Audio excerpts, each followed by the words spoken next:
அல்லு அர்ஜுன் புஷ்பா பட நாயகன். அது மட்டுமல்ல, பல படங்கள் நடித்த பிரபலமானவர். அல்லு அர்ஜுன் சென்னையில் பிறந்தவர். சென்னையில் பிறந்து சென்னையில் தான் வளர்ந்தவர். அவருடைய தாத்தா பிரபல காமெடி நடிகராக தெலுங்கில் 1000 படங்களுக்கு மேல் நடித்த அல்லு ராமலிங்கையா. அவருடைய அப்பா அல்லு அரவிந்த் மிகப்பெரிய ப்ரொடியூசராக இருந்திருக்கார், தயாரிப்பாளராக தெலுங்கு படத்தில் இருந்திருக்கார். அந்த திரைப்பட பாரம்பரியத்தில் வந்த அல்லு அர்ஜுன் தற்போது மிகவும் பிரபலமான ஸ்டார்.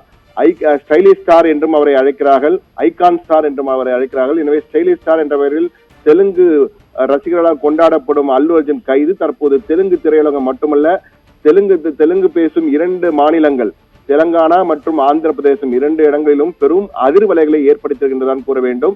என்றால் 6 நாட்களில் 1000 கோடி ரூபாய் வசூல் செய்த புஷ்பா நாயகனின் கைது பல விமர்சனங்களை எழுப்பியுள்ளது. இது அரசியல் ரீதியாக பழிவாங்கும் நடவடிக்கை என கூறுகிறார்கள்.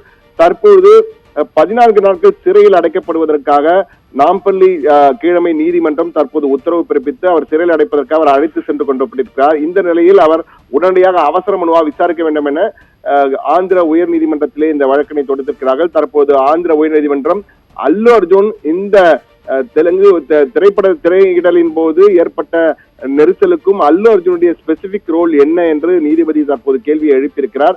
தற்போது வழக்கு நடைபெற்றுக் கொண்டிருக்கிறது. ஆனால் கீழமை நீதிமன்றத்தின் உத்தரவுப்படி அவர் 14 நாட்கள் சிறையில் அடைக்கப்பட வேண்டும் என உத்தரவு போடப்பட்டு நீதிமன்ற காவலில் அடைக்கப்பட வேண்டும் என உத்தரவு போடப்பட்டிருக்கிறது. இந்த சூழ்நிலையில்தான் அல்லு அர்ஜுன் பல கேள்விகளை நீதிமன்றத்தின் முன் வைத்திருக்கிறார். அதாவது இந்த வழக்கிலே கைது செய்வதற்காக இன்று காலை திடீரென வந்த போலீசார் எந்த ஒரு தகவலும் கொடுக்காமல் திடீரென வந்துவிட்டு உள்ளே என்னுடைய பெட்ரூம் வரை வந்தது ஏன், பெட்ரூமில் தூங்கிக் கொண்டு என்னை திடீரென அழைப்பதற்காக பெட்ரூம் வரை வந்தது ஏன், வாசலே அழைத்திருக்கலாமே, தீவிரவாதியை கைது செய்வது போல நேரடியாக பெட்ரூம் வந்தது ஏன் என்ற கேள்வியை நீதிபதி முன் வைத்திருக்கிறார். அது மட்டுமல்ல, நாங்கள் உடனடியாக ஒத்துழைப்புக்கு தயார் என்ற பிறகும் அவர்களிடம் விவாதம் செய்து அதற்கு பிறகு வெளியே அழைத்து சென்றார்கள்.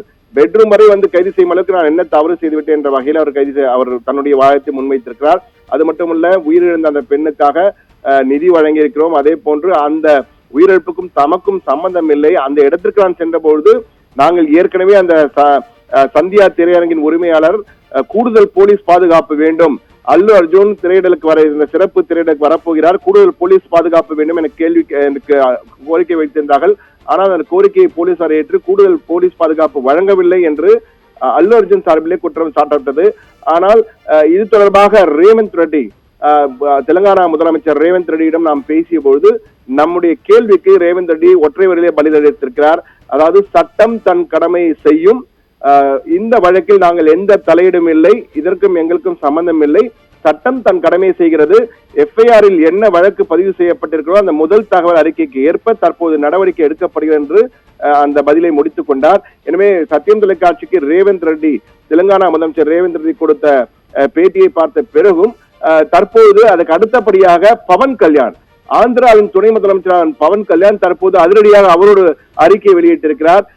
அல்லு அர்ஜுனுக்கு ஆதரவாக நான் களமிறங்க போகிறேன், அவர் மீது எந்த தவறும் இல்லை, திட்டமிட்ட பழிவாங்கும் நடவடிக்கை, அரசியல் பழிவாங்கும் நடவடிக்கை கூறிய பவன் கல்யாண் தற்போது ஹைதராபாத் விரைந்திருக்கிறார்.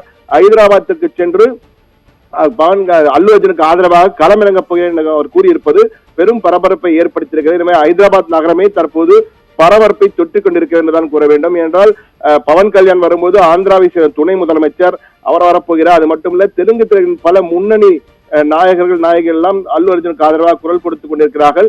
தற்போது சமூக வலைதளங்கள் அனைத்தும், தெலுங்கு பேசும் சமூக வலைதளங்கள் அனைத்தும் தற்போது பரபரப்பாக இந்த அல்லு அர்ஜுன் கைதும் அவர் மீது வைக்கப்பட்ட விமர்சனம், அதே போன்று ரேவந்த் ரெட்டி, தெலுங்கானா முதலமைச்சர் ரேவந்த் ரெட்டி உண்டு இல்லை என்ற அளவுக்கு கிழி என்று கிழித்துக் கொண்டிருக்கிறார் என்றுதான் சமூக வலைதளங்களை பார்க்கும்போது தெரிகிறது.